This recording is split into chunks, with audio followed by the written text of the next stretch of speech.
ঢাকা থেকে পদ্মা সেতু হয়ে পাবনার উদ্দেশ্যে রওনা করেছি। এই মুহূর্তে আমরা পদ্মা সেতুতে ওঠার আগেই আমরা বাইপাস হয়ে শিমুলিয়া 3 নং ফেরিঘাট লোহজং মুন্সিগঞ্জের জায়গা আছে, সেখানে আমরা সব নাস্তা করার জন্য এসেছি। এখানে আমরা একটা হোটেলে ইলিশ মাছের একটা প্যাকেজ নিয়েছি। ইলিশ মাছ 700 টাকা দিয়ে মাছ কিনেছি, সেটা এখন রান্না করে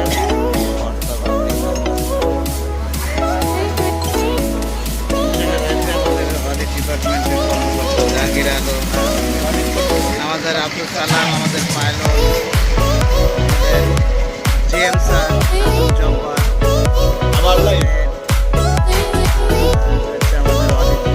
একজন কর্মকর্তা তারিক হাসান, এদিকে বঙ্গ রাখাল, ওইদিকে চলে বেড়াচ্ছে মাসুম বিল্লাহ, ওইদিকে চলে বেড়াচ্ছে। কিছুক্ষণের মধ্যে আমাদের সকালে নাস্তা রেডি হবে। আমরা এখানে একটা ইলিশ মাছের প্যাকেট নিয়েছি। ইলিশ মাছ কাটা শেষ, এটা এখন রান্নার জন্য রান্না হলে এর সঙ্গে বেগুন ভর্তা এবং ভাত। এই শিমুলিয়া 3 নং ফেরিঘাট লোহজং এখান থেকে নাস্তা করে আমরা আবার পদ্মা সেতুতে উঠে আমরা পাবনার উদ্দেশ্যে রওনা করব।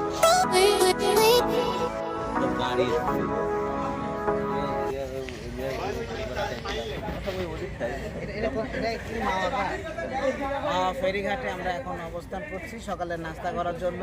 আমরা ঢাকা থেকে রওনা করছি সকালবেলায়।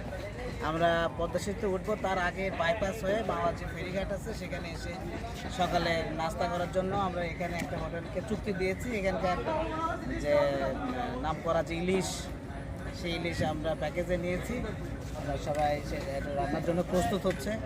বেগুন ভাজি, ইলিশ মাছ এবং ভাত, এটা খেয়ে আমরা আবার পদ্মা সেতু উঠে পাবনার উদ্দেশ্যে রওনা করব। সাঁতার কেটে পাবনায় চলে যায়।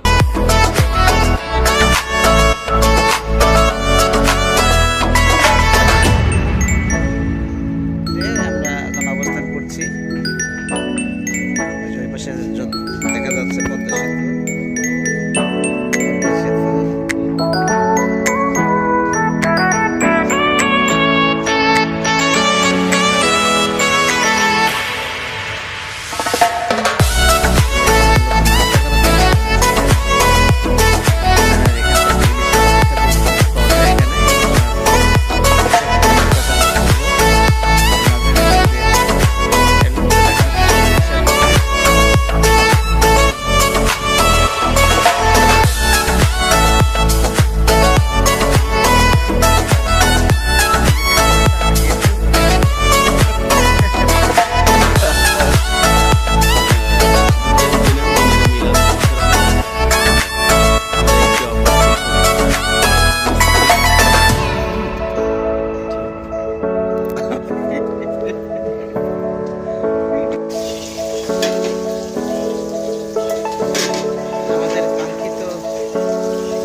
ভাই, আপনার নাম কি? মোহাম্মদ তুহিন। তুলিন? তুহিন।